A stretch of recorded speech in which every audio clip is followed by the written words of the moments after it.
Sovereignty is, I think, an existential desire that lives in everyone. And this is the trigger for Bitcoin. So that's why I talk about the humanity of Bitcoin. It's triggering that desire of basically self-fulfillment. For many people, their Bitcoin journey involves a painful detour through the world of altcoins and cryptocurrency, including myself. And this week, our guest is someone who followed the same path. Suman Kumar is the author of the recently released book, Reclaiming Sovereignty: Why I Fell in Love with Bitcoin. And it is a personal story about Bitcoin freedom, community, and the bigger reasons why Bitcoin adoption is an inspiring force for global change. It's a book that I enjoyed tremendously, and hope you enjoy the conversation.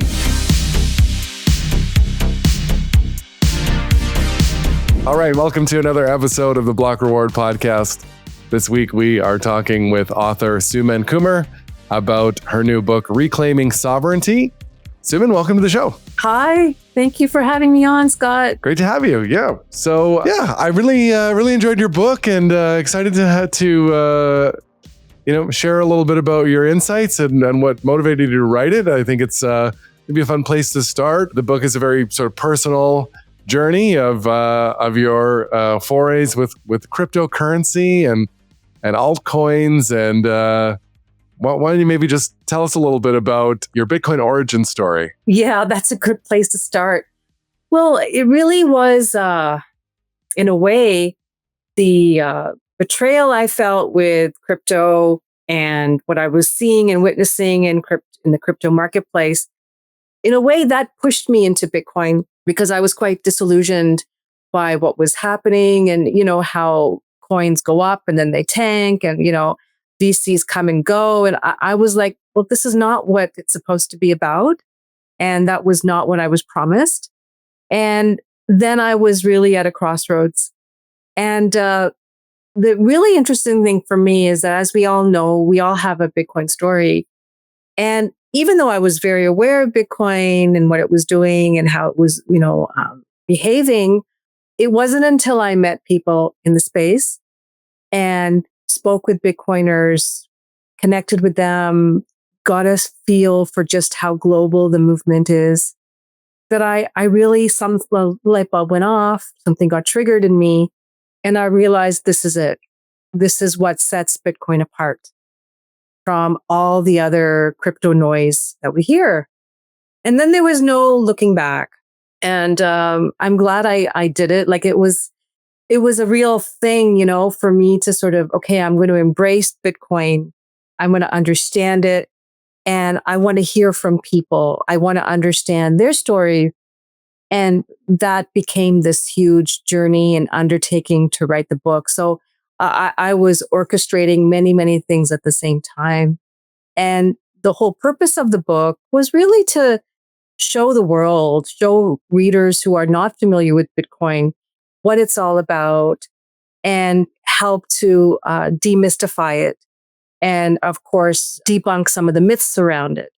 And really what I tried to do as best as I could, as a writer, was to capture the essence of Bitcoin as a social movement and have, reflect that back to readers to the point where hopefully they will consider it, be curious about it, see what can get triggered in them, So before we go deeper on the topic of sort of Bitcoin as a social movement, was there a crypto scam or a specific thing that happened to you that was like really your, this is it, I've had it moment that you could share? Or there were a couple, for sure. There were a couple, and I mentioned them in the book.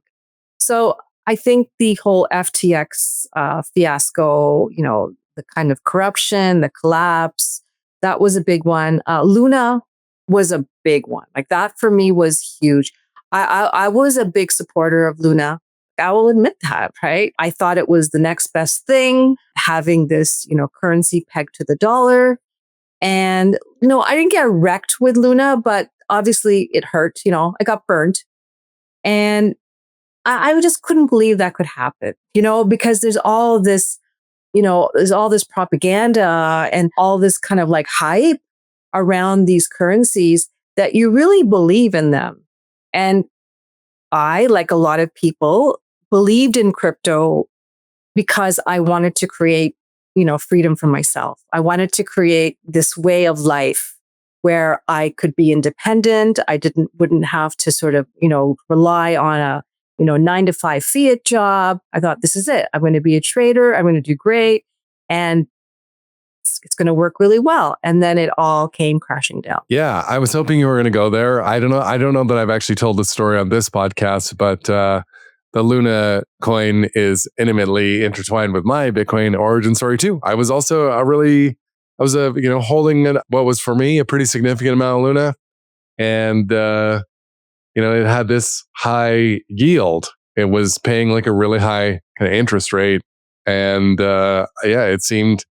These are things. If it seems too good to be true, it probably is. The Luna went from like at $90 billion to zero in 24 hours. And I was actually buying it on the whole way down, thinking it was on sale and getting cheaper and cheaper. And I was all absolutely just literally lighting money on fire. And, it's like, but it was such a crazy story. I think it'll be remembered forever because like they were the title sponsor of a professional baseball team. And it was like, had sort of crossed the chasm of sort of being a household name. And FTX is another one that, FTX was the title sponsor of the arena in Miami. And these things were here one day, gone the next. It was a really crazy time, the end of 2021, and it all sort of went up in smoke in 2022. And here we are. Yeah. And, there's a pattern here, which is, it makes sense that there are so many people who have shared similar stories, right? How they were alienated the crypto market. And then they discovered Bitcoin in whatever way they did. And so, what's really wonderful is that some people become so alienated that they don't touch crypto again. They won't touch anything to do with cryptocurrencies. And I'm glad I didn't do that. I'm glad that I followed my instincts, and I said, there's something to this that's worthy. And I really wanted to, explore that. And then when I found Bitcoin, I'm like, this is it. This is what I want to write about. And I want to write about Bitcoin in a different way. I want to write about it from the perspective of a newcomer, from someone who's also journeying and trying to understand, what this is all about, and purposely, reached out to people from all over the world. And rather than talk about the tech and, the financial side in a very kind of in-depth way, because of course I touch on all of that, touch on many dimensions of Bitcoin in the book, I wanted to share the personal side. The stories of people, because I believe, for me, someone who's always loved literature, that stories can really touch us. And that's the whole point of them. The point of a story is, how does it move you? How does it touch you? How does it change you? And that's why I wrote the book the way I did. And I think that's the only way I could write it, because I'm not a programmer, I'm not a developer, and I'm not a financial analyst. So, this is also something I talk about. Well, what can I share that might be valuable? What would you say, you have all these stories from people, Brazil, Suriname.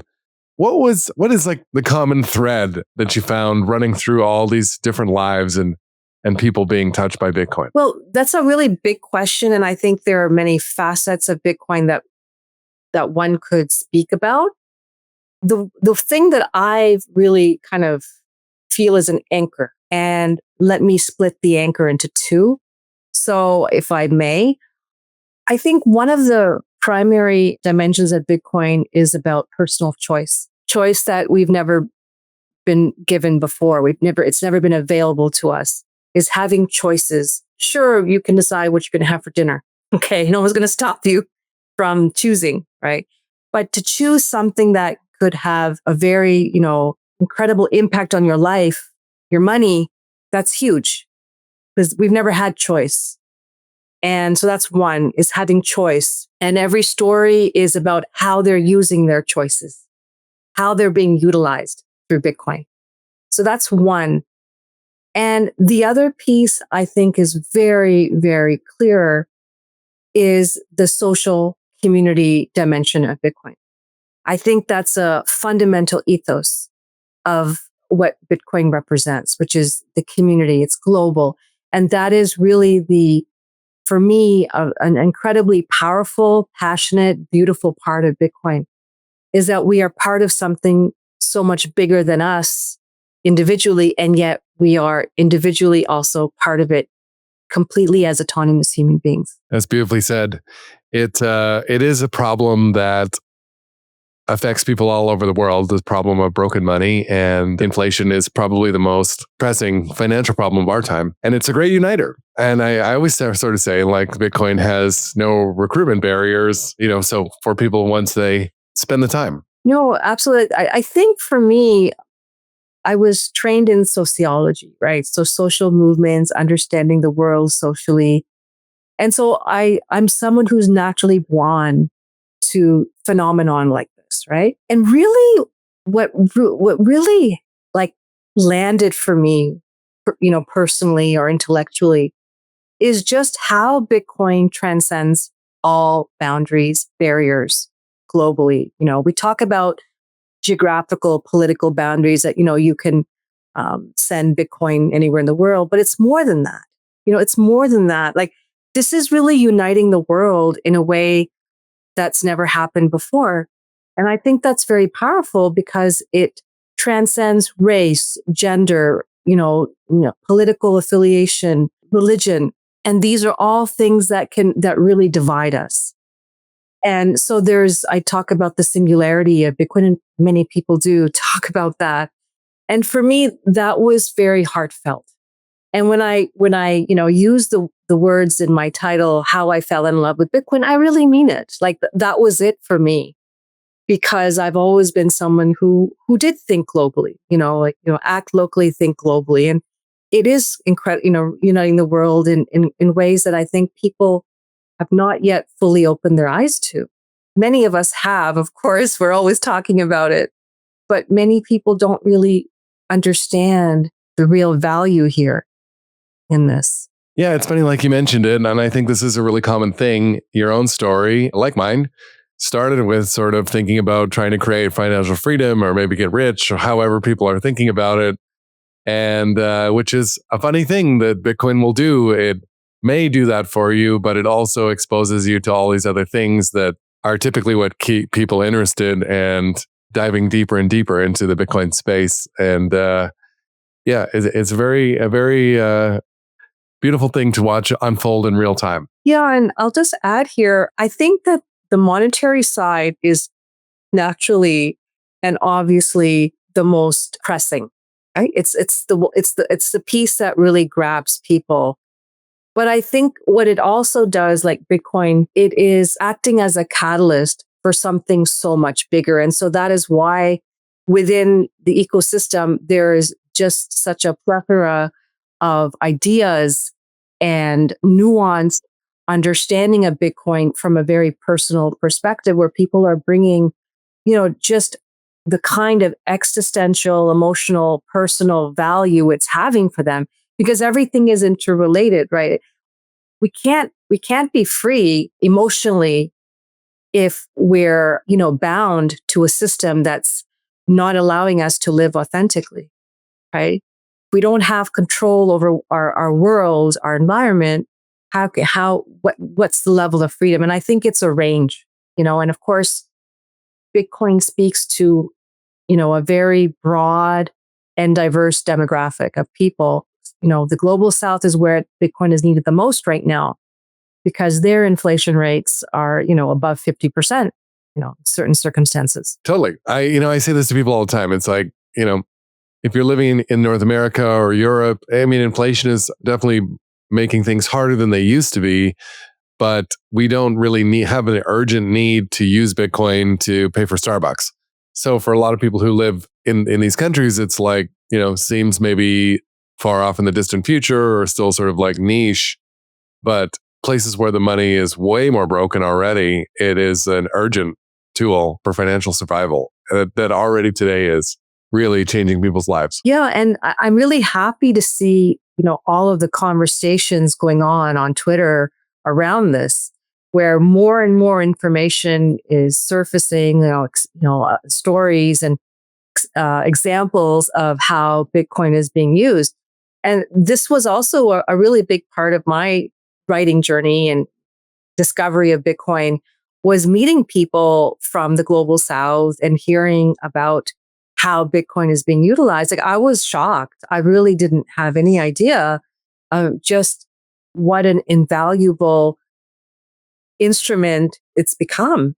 And for all those communities that have, come on board and adopted it, it's making a huge difference. Yeah, I suspect that the real Bitcoin revolution will happen probably in Africa, but we'll see. Yeah, like it's happening all over, right? It's how I see it is like there's all these mini revolutions, and it's really great. And every revolution is valid. And it's like, because there's so many people, as you know, like in Canada and the USA, Europe as well, like people are really, really on board and they see the value. And I was so happy, really to meet people who are thinking critically about our government and about the financial system. Like I wasn't aware of all this, right? Like I wasn't aware of these undercurrents.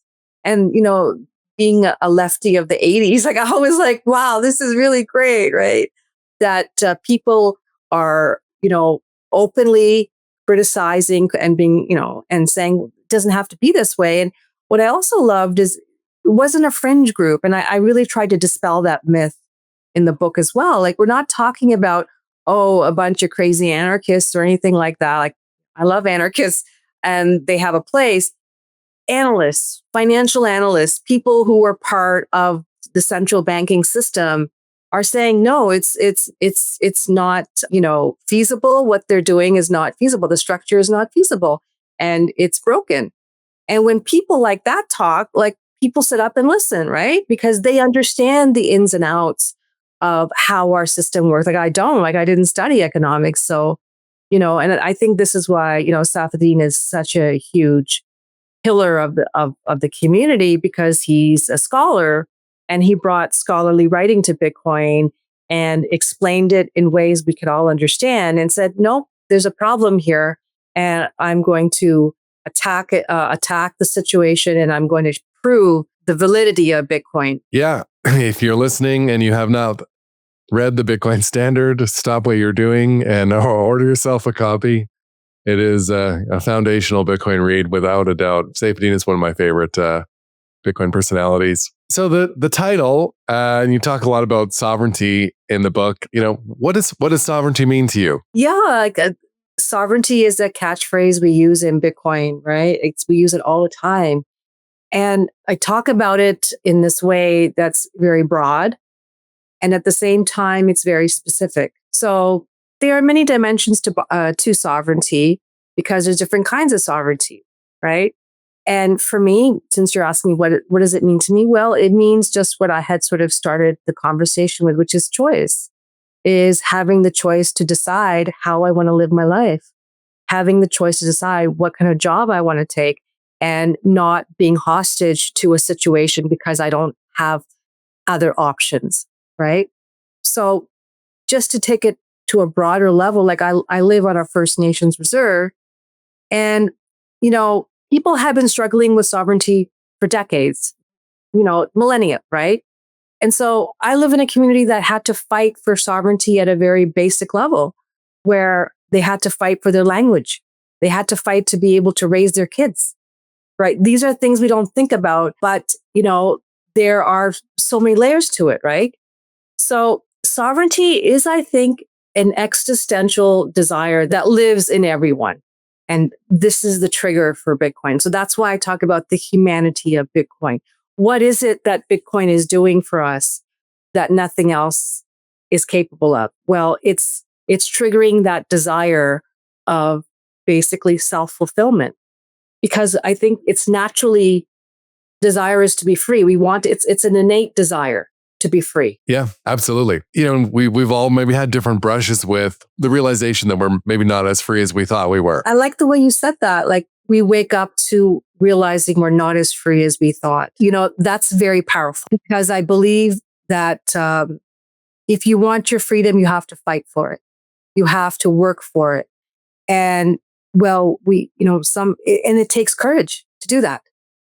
And so people, through life, we evolve, we change, we grow, and we may be comfortable with something up to a certain point, and then we're like, no, I'm not really comfortable with that anymore. I don't want to be in that situation anymore. I want to break out of that. And Bitcoiners are the pioneers because we're showing the courage to embrace a new system that never existed before. Yeah. And I think it's scary to think about moving your financial assets into this thing that is unknown, maybe unproven, a mystery for people who are new to it. And, it's a conviction that grows over time, but that comes along with a better and better understanding of what Bitcoin, the technology, offers you as a solution for this problem of the entrapment that results from money that intentionally is devalued by design, and all of the strings that come along with participating in that system. And we do voluntarily,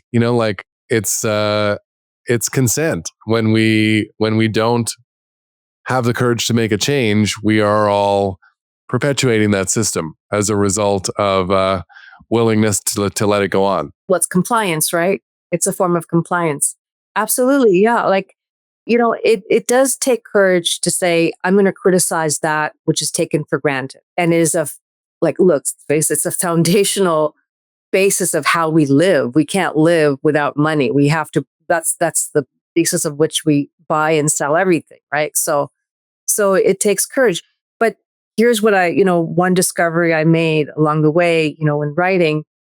And again, something that I fell in love with is just how passionate people are about their freedom, right? And so you see the curiosity, the critical thinking, always unpacking, whether it's the news, what's happening in Bitcoin, the larger, let's say, the global context of it.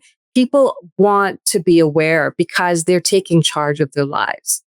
And that's something that I also, mention. It's a theme in our I guess ecosystem, in our community, is that if you want to be free, you have to be responsible. And I really love that. And I think that the idea of responsibility has been terribly undermined in our culture, where because if you want to be compliant, let someone else take responsibility for things. It's a trade-off, right? So Bitcoiners are not passive, right? We are extremely proactive, and we want to know what's going on and how it's going on and what it's all about. And I love that because we're alive. It's a very vibrant community. Honestly, Scott, just to talk about it, where is that anywhere else, right?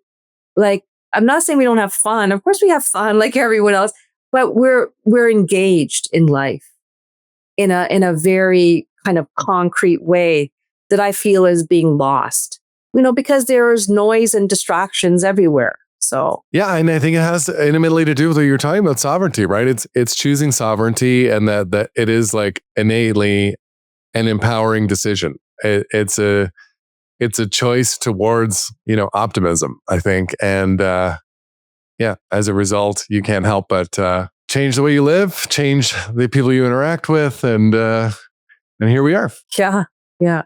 When you mentioned the idea of hope, it was really shocking. One of the interviews that I did, it was with Maya Harbo, and she was talking about El Salvador. And actually, Paco talked about it too, El Salvador and his visits there. And both of them, they were completely aligned. So their testimony was, similar, where they had gone to El Salvador before Bitcoin had been adopted.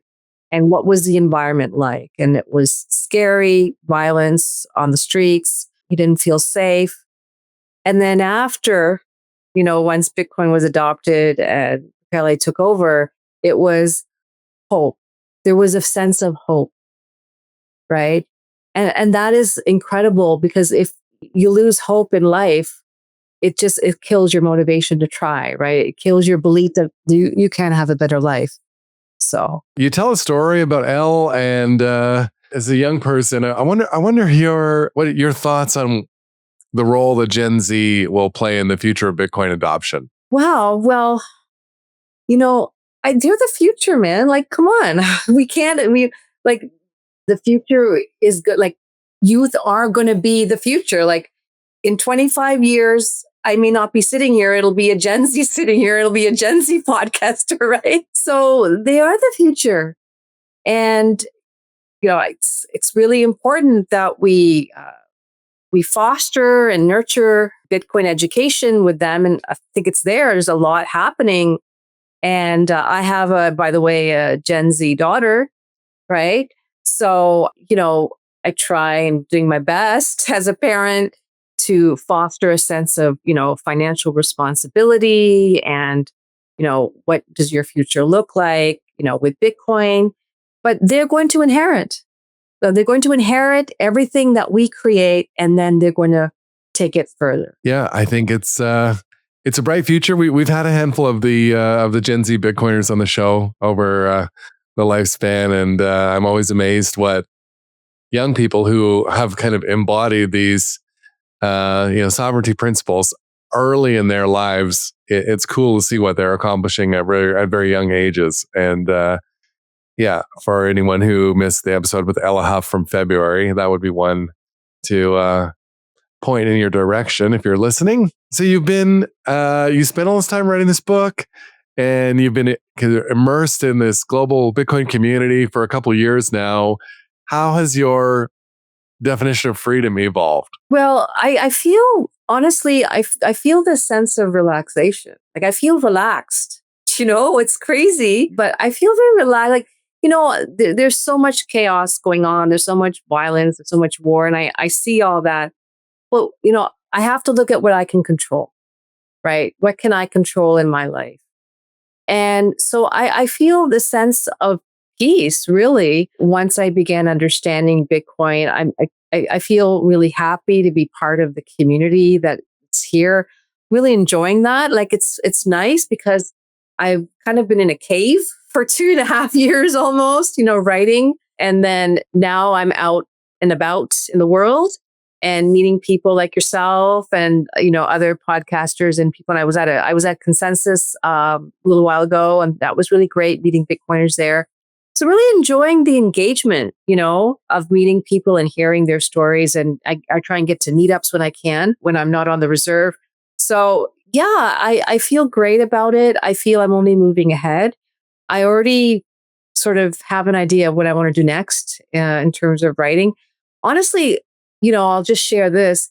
Separately from Bitcoin and sovereignty and freedom, the really big piece for me personally from writing this book was learning this new skill, because I was not a writer. Like, I'm not a writer.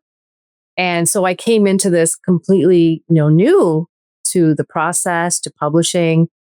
And I feel really great that I took it on and I pushed myself to keep going with it, even when it felt really challenging. There were those moments, right? We all have them. And now I want to keep going with my writing. And all right, something will drop maybe in October later this year, about my next project with Bitcoin, writing project. Cool. So yeah. Well, stay tuned for that. Is there an aspect of the Bitcoin space that you are particularly interested in right now, or something that's really got your attention? Well, there's a couple of things, honestly. So I'm very interested in mining, and I've actually dedicated the largest chapter of the book to mining, because there's just so many things going on in mining, and how it's changing how we use energy, distribute it. There's this convergence going on with mining and the energy sector. And I think that's very exciting. And a lot is happening there. I'm also interested in mining because here on the reserve, the band council is seriously looking at how they may use Bitcoin. And so mining could be, one strategy, separately from like a reserve, Bitcoin reserve, or, a circular economy. So I'm very interested in mining. But I think for me, the biggest piece is that staying in my lane kind of around the social dimension of Bitcoin, so that really is fascinating for me. And I want to stay, connected to that on understanding Bitcoin as a social movement. And of course, there's never a lack of subject matter in Bitcoin, right? Never a dull moment. Yes. So for our listeners who want to find the book or find some more of you, where should they go? Okay, so for my book, it's available on Amazon. So easily, accessible to people from almost everywhere in the world. And you can find me on Twitter, SK Keys to Freedom. So capital S, capital K, Keys to Freedom. And that's where I am, where I post normally. Suman, any final thoughts before we wrap it up for the show? Or no, it's been a great conversation, and it's great because every podcaster is different, and you bring your vibe to the podcast, and I love it. It's been great and wonderful questions and engagement. So thank you so much for having me here and supporting my book. Yeah, thanks for joining us and for writing the book. And we will include those links in the show notes if you're listening. And you did make it all the way to the end of the episode. I want to thank you as well for tuning in. And we hope to see you next week. Thanks for listening to this episode of The Block Reward. We're trying to do something different here, creating accessible conversations meant for people who aren't obsessed with Bitcoin. If you found this episode informative and engaging, hit that subscribe button to make sure you stay updated with future episodes. Your feedback matters. We'd greatly appreciate it if you could take a moment to share your reviews and help us with our goal of creating Bitcoin content that is simple and easy to understand. Bitcoin has an important role to play in the future of finance. It will change the way we save, spend, and invest. Discover why Bitcoin offers a game-changing opportunity for forward-thinking employers by visiting blockrewards.ca. Block Rewards' mission is helping Canadian employers implement strategies for integrating Bitcoin into compensation and benefits, supercharge your recruitment and retention strategies, and help your team members plan for the rising cost of living by rewarding their work with the hardest money ever invented. Special thanks to our top sponsor, Paramount Employee Benefits Consulting, Canada's only Bitcoin forward benefits and pension advisory. For more information, find them at paramountbenefits.ca. Big shout out to Podigy, our production team that makes all this possible, and BMX Escape for producing our music. Bitcoin is an expansive and dense topic many people walk away from early. To Bitcoin enthusiasts looking for that podcast they can share with friends, family, and colleagues, one they'll actually listen to, we hope that is us. The content of these conversations is meant to be provided for information purposes only. Nothing here is investment advice. Bitcoin is a big topic. Be sure to do your own research before making any personal financial decisions. Thanks for listening.